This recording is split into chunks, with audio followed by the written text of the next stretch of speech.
বাংলাদেশ পরিস্থিতির দিকে নজর রাখা যাক, তার কারণ ওপার বাংলা থেকে একের পর এক আস্ফালন আসছেই।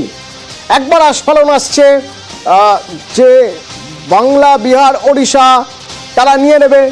একবার আস্ফালন আসছে 4 দিনের মধ্যে কলকাতা দখল করে নেবে। এবার নতুন আস্ফালন উত্তর পূর্ব ত্রিপুরা, অসম, মিজোরাম নিয়ে বাংলাদেশ নাকি নতুন সীমানা গঠন করবে, অর্থাৎ বাংলাদেশ মানচিত্রই বদলে দিতে চাইছে।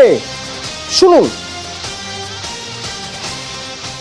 ত্রিপুরা আমাদের, আসাম আমাদের, মিজোরাম আমাদের, সমগ্র পূর্বাঞ্চল নিয়ে নতুন বাংলাদেশের সীমানা হবে। ত্রিপুরা আমাদের, আসাম আমাদের, মিজোরাম আমাদের, সমগ্র পূর্বাঞ্চল নিয়ে নতুন বাংলাদেশের সীমানা হবে।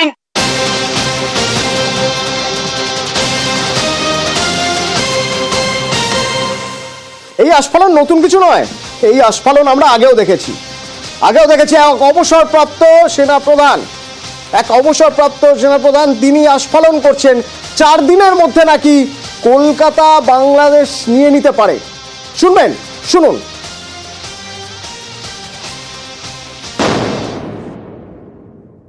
আমি বলে দিচ্ছি ভারতকে, যে ট্রেনিং আমরা নিয়েছি, যে যুদ্ধ আমরা করেছি, আমরা শুধু 2 লক্ষ সৈনিক না, আমাদের সাথে 18 কোটি জনগণ আছে। আমাদের ট্রেনিং, আমাদের দক্ষতা ভারতের চেয়ে অনেক বেশি।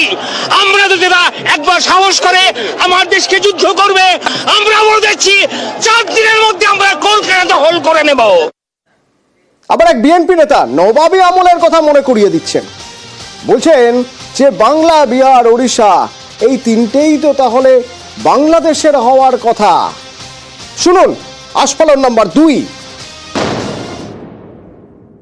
আমরা আমাদের মিলিত শক্তি, তারুণ্যের শক্তি নিয়ে আমরা এটাই বলবো যে ঠিক আছে, তোমরা যদি চট্টগ্রাম দাবি করবে কি কারণে, তোমরা যদি ওইটা দাবি করতে পারো তাহলে আমরাও দাবি করব আমাদের নবাব সিরাজউদ্দৌলার বাংলা, বিহার, উড়িষ্যা ফেরত দাও আমাদেরকে।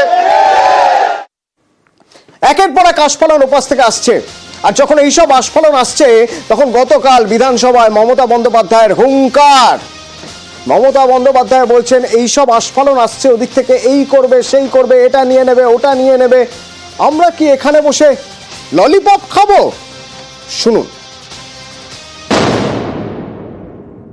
যারা কেউ বলছে বিহার দখল করব, উড়িষ্যা দখল করব, আমি বলি ভাই ভালো থাকবেন, সুস্থ থাকবেন, সুন্দর থাকবেন।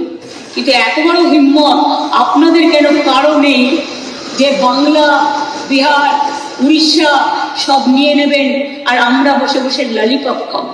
এটা ভাববার কোনো কারণ নেই। আমরা যথেষ্ট সচেতন নাগরিক এবং আমরা যথেষ্ট সক্রিয়, কিন্তু আমরা ধৈর্যের পরীক্ষা দিই।